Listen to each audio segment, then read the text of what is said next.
Video like जरूर कर लीजिए और ऐसे वीडियो लगातार फ्री में पाने के लिए चैनल को तुरंत सब्सक्राइब कर लीजिए और बेल आइकन को जरूर टैप कर लीजिए ताकि आगे भी सारे वीडियो आपको मिलते रहे। यूट्यूब में फॉलो करते हैं तो प्लीज ये वाला फ्री टेलीग्राम चैनल जरूर ज्वाइन कर लीजिएगा। सारे नोटिफिकेशन सारे अपडेट यहीं पे आते हैं, ध्यान रखिए। नमस्कार दोस्तों, तो हिस्ट्री के एक और लेक्चर में आपका स्वागत है। हिंदी मीडियम में जो लेक्चर कर रहे हैं ये उसकी कंटिन्यू सीरीज़ है। मॉडर्न हिस्ट्री शुरू हो चुकी है, ठीक है, और लेक्चर को कंटिन्यू फॉलो करेंगे आप, तभी आपको हेल्प ज़्यादा होगी, ठीक है।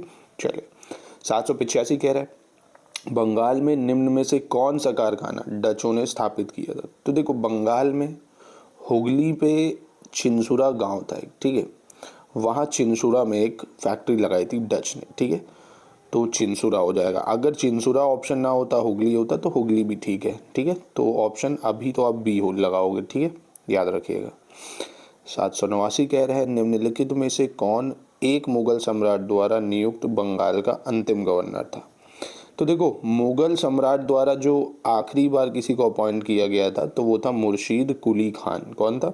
मुर्शीद कुली खान, क्योंकि बाद में जो सुजाउद्दीन आएगा तब मोहम्मद शाह उसको बनाएगा, क्योंकि मुगल एम्पायर का काम खत्म हो जाएगा, ठीक है, याद रखिएगा। तो मुर्शीद कुली खान लास्ट था, ठीक है, इंपॉर्टेंट है, याद रखिएगा।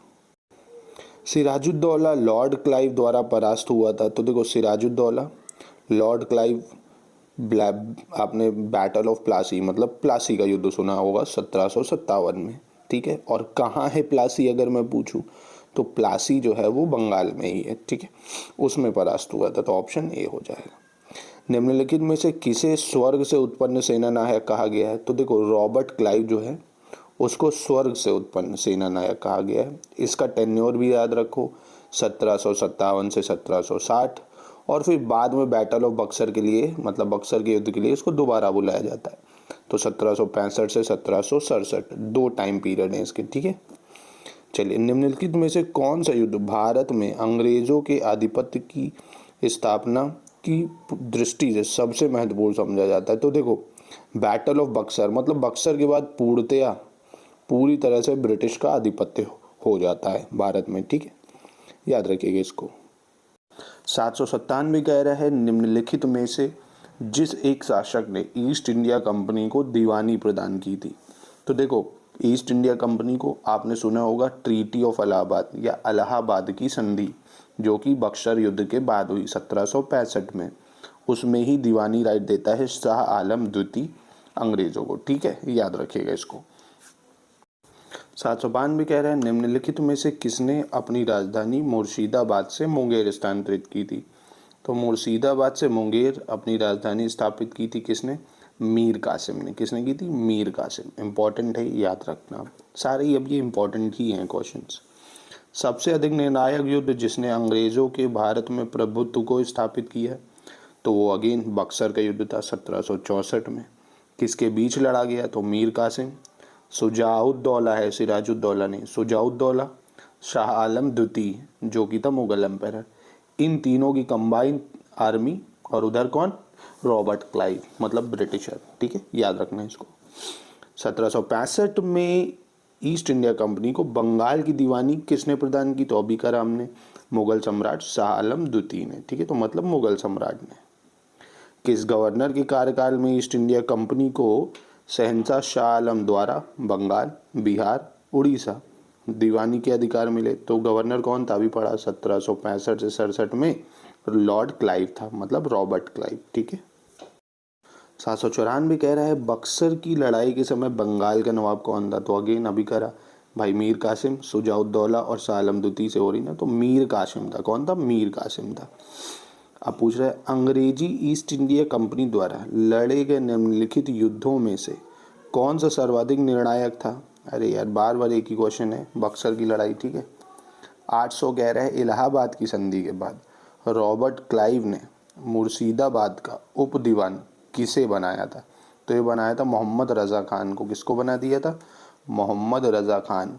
इलाहाबाद की संधि पूछे कब हुई थी? तो 1765 में हुई थी, ठीक है।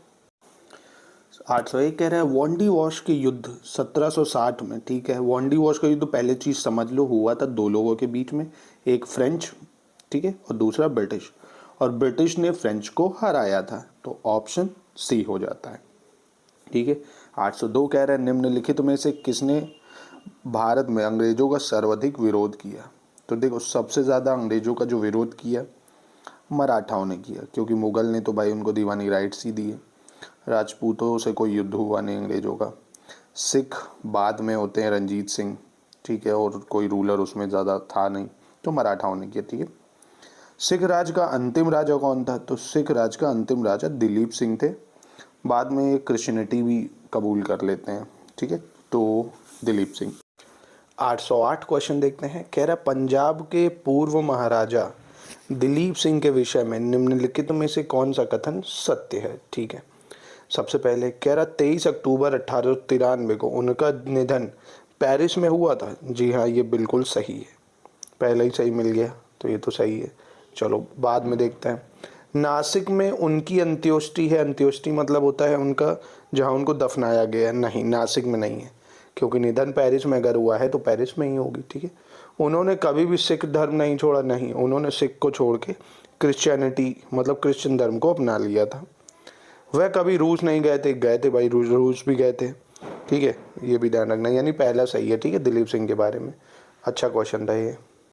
803 कह रहा है रंजीत सिंह के राज्य में सम्मिलित था। तो देखो, राजा रंजीत सिंह के राज्य सतलज नदी के इधर तक था सिर्फ, तो दिल्ली तो हो नहीं सकता, फिर पंजाब के आसपास का एरिया था, थोड़ा बहुत पाकिस्तान में मुल्तान है जैसे, ठीक है, ये था, पेशावर था, पाकिस्तान के आसपास का एरिया था, मतलब श्रीनगर उनका था, ठीक है। काबुल तो आपका अफगानिस्तान में हो गया, वहाँ था नहीं, वहाँ अफगान लोग रूल कर रहे थे, तो ऑप्शन डी हो जाता है। रंजीत सिंह किस मिसल से संबंधित है? ये बहुत ज़्यादा इंपॉर्टेंट है, ये तो आप सबको आता भी होगा। सुकर चक्किया मिसल, किससे? सुकर चक्किया मिसल, ठीक है, याद रखिएगा। 809 कह रहा है प्रथम आंग्ल मैसूर युद्ध 1766-69 में कौन विजयी हुआ था? तो देखो, 4 हुए एंग्लो मैसूर वॉर, ठीक, 67 से 69 या 66 से 69 कभी कभी लिखा होता है, ठीक है, इसमें डिस्प्यूट है थोड़ा, 67 से 69 या 66 से 69, फिर 80 से 84, 90 से 92 और 99, ठीक है। तो पहले एंग्लो मैसूर वॉर में हैदर अली जीत जाता है, ठीक है। कौन जीत जाता है? हैदर अली, अंग्रेज हार जाते हैं। कह रहे निम्नलिखित भारतीय शासकों में से कौन था जिसने विदेशों में आधुनिक पद्धति से दूतावास, मतलब ये जो आप देखते हो ना आज एम्बेसी, कि भाई भारत में लंदन की भी एम्बेसी है, मतलब सारे देशों की, ऐसे ही किसने बनाना शुरू करा था? टीपू सुल्तान ने। कहाँ कहाँ? इजिप्ट, फ्रांस, टर्की, इन सब में बनाए थे दूतावास, ठीक है। कौन? टीपू सुल्तान, याद रखिएगा। 805 कह रहा है महाराजा रंजीत सिंह के राज्य की राजधानी क्या थी? तो देखो, जो महाराजा रंजीत सिंह थे इनकी 2 राजधानी थी। अमृतसर धार्मिक राजधानी थी, लाहौर पॉलिटिकल थी। तो जब धार्मिक वर्ड स्पेशली मेंशन ना हो तो आप लाहौर को टिक करोगे, ठीक है, तो ऑप्शन सी हो जाएगा। 806 कह रहे हैं निम्नलिखित में से किसने कहा था ईश्वर की इच्छा थी कि मैं सब धर्मों को एक निगाह से देखूं, इसलिए उसने दूसरी आंख की रोशनी ले ली? तो महाराजा रंजीत सिंह के बारे में कहा जाता है। क्यों कहा जाता है? तो दोस्तों आपको पता ही होगा कि उनकी बचपन में एक आंख की रोशनी चली गई थी, है ना, तो उनकी एक आंख खराब थी, ठीक है, जिससे उनको नहीं दिखाई देता था, इसलिए उन्होंने ऐसा कहा था, ठीक है। तो महाराजा रणजीत सिंह, ठीक है। 811 कह रहा है अंग्रेजों ने श्रीरंगपट्टम की संधि किसके साथ की थी?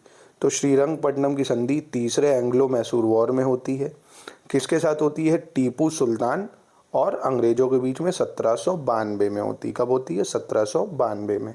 812 कह रहा है बेगम समरू ने एक अति प्रसिद्ध चर्च का निर्माण करवाया था, कहाँ पे? तो ये बनवाया था सरधना में। कहाँ बनवाया था? सरधना में, तो ऑप्शन सी हो जाएगा।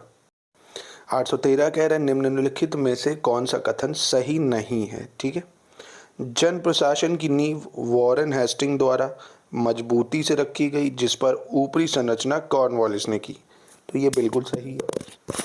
क्यों सही है? क्योंकि जन प्रशासन जितना था उसको वॉरेन हेस्टिंग ने सही किया कि प्राइवेट जो गिफ्ट लिए जाते थे, जो प्राइवेट ये लोग ट्रेड खुद करते थे, उन सबको बैन करा। बाद में उसको और ज़्यादा कठोर किया कॉर्नवालिस ने। दूसरा कह रहा है ईस्ट इंडिया कंपनी की सैनिक और असैनिक सुधार करने का श्रेय क्लाइव को जाता है। तो ये भी बिल्कुल सही है। लॉर्ड विलियम बेंटिक सबसे बड़े ब्रिटिश शासकों में से एक था क्योंकि उसने भारत में ब्रिटिश साम्राज्य को संग्रहित किया। नहीं, ये गलत है, ऐसा नहीं है, ठीक है, तो ये गलत हो जाता है इसका। 814 कह रहा है कोलकाता में एशियाटिक सोसाइटी की स्थापना के समय बंगाल का गवर्नर जनरल कौन था? तो ये बहुत ज़्यादा इंपॉर्टेंट क्वेश्चन है, ठीक है। क्योंकि एशियाटिक सोसाइटी कब बनी, अगर याद हो आपको, 1784 में। कब बनी? 1784 में। बहुत बार एग्जाम में आया है तो इसको भूलिएगा मत। एशियाटिक सोसाइटी कलकत्ता में 1784। और उस टाइम गवर्नर जनरल थे आपके वॉरेन हेस्टिंग। कौन थे? Warren Hasting. 809 कह रहे हैं। 1802 की बसीन की संधि मतलब ट्रीटी ऑफ बेसिन या बसीन की संधि पर हस्ताक्षर किसके मध्य हुए थे? तो देखो ये हुए थे अंग्रेज और बाजीराव द्वितीय के बीच में। किसके बीच? अंग्रेज और बाजीराव द्वितीय। ठीक है। 820 कह रहा है सहायक संधि को किसके काल में सर्वप्रथम क्रियान्वित किया गया था? तो ये किया गया था लॉर्ड वेल्सली, जो कि इसमें ऑप्शन नहीं है, वो थोड़ा मिसप्रिंट हो गया है। लॉर्ड वेल्सली के शासनकाल में। किसमें? लॉर्ड वेल्सली 1798 से 1805। ठीक है। कह रहा है सुरक्षा प्रकोष्ठ की नीति किससे संबंधित है, मतलब किसने चलाई थी सुरक्षा प्रकोष्ठ, या जिसको इंग्लिश में सिक्योरिटी सेल पॉलिसी बोलते हैं? तो ये वॉरेन हेस्टिंग ने चलाई थी। ठीक है, तो वॉरेन हेस्टिंग हो जाएगा इसका। निम्नलिखित में से किस पर ब्रिटिश संसद में महाभियोग का मुकदमा चलाया गया था? तो ये भी वॉरेन हेस्टिंग था जिसपे महाभियोग का मुकदमा लगा था। बहुत सारे इस पे इल्ज़ाम लगे हुए थे। ठीक है, करप्शन वगैरह के। तो वॉरेन हेस्टिंग हो जाएगा।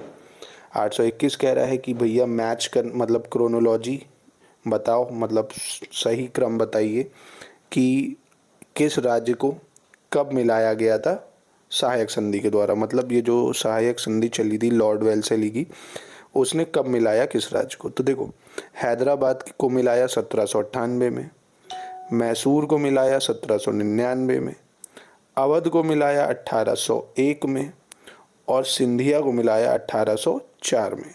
तो याद रखिएगा, ये इंपॉर्टेंट है, डेट आपको रटनी पड़ेगी इसको। ठीक है, तो इसके हिसाब से अगर चले तो ऑप्शन 1 हो जाएगा, 1 2 3 4।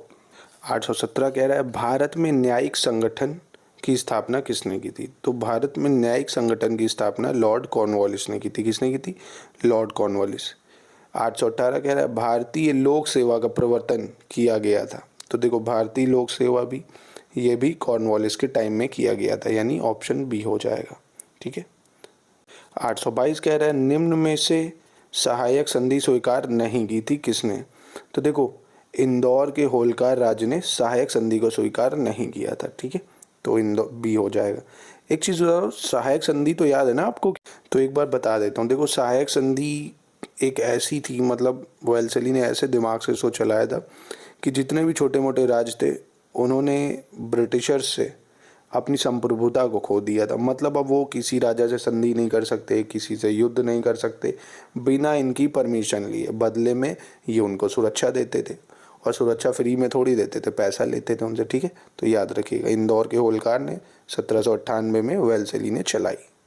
823 कह रहा है भारतीय राज्यों पर अंग्रेजी प्रभुत्व स्थापित करने के लिए किसने प्रशासन में सहायक संधि प्रणाली का सूत्रपात किया था? तो देखो ये किया अभी हम लोगों ने करा लॉर्ड वेल्सली ने। ठीक है, तो ऑप्शन बी हो जाएगा। 824 कह रहा है आंग्ल नेपाल युद्ध जिसके शासन काल में था वह कौन था? तो देखो आंग्ल नेपाल युद्ध 1814 से 16 में हुआ। ट्रीटी मतलब संधि, सगौली की संधि होती है फिर इसके बाद 1815 में, वो भी महत्वपूर्ण है। लॉर्ड हेस्टिंग था। कौन था इसका शासनकाल में? Lord Hastings. ठीक है। 825 कह रहा है भैया कौन सा सही सुमेलित नहीं है?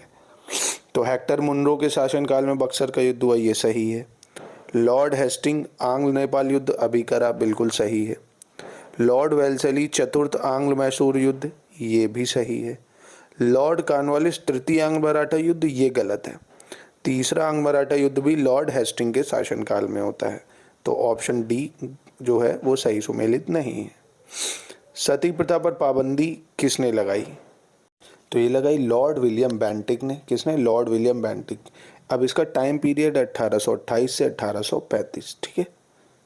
831 कह रहा है ब्रिटिश साम्राज्य का अवध में मतलब ब्रिटिश साम्राज्य का अवध में विलय हुआ, मतलब अवध का ब्रिटिश साम्राज्य में विलय ये होना चाहिए। 1856 में हुआ। कब हुआ? 1856 में। तो यहीं पे करते हैं वीडियो का अंत, मिलते हैं नेक्स्ट लेक्चर में। तो बहुत इंपॉर्टेंट मॉडर्न हिस्ट्री चल रही है, इसको ज़रूर से ज़रूर अच्छे से करते रहो। वीडियो को लाइक करो, कोई दिक्कत लग रही हो तो कमेंट में पूछ सकते हो। Bye bye guys.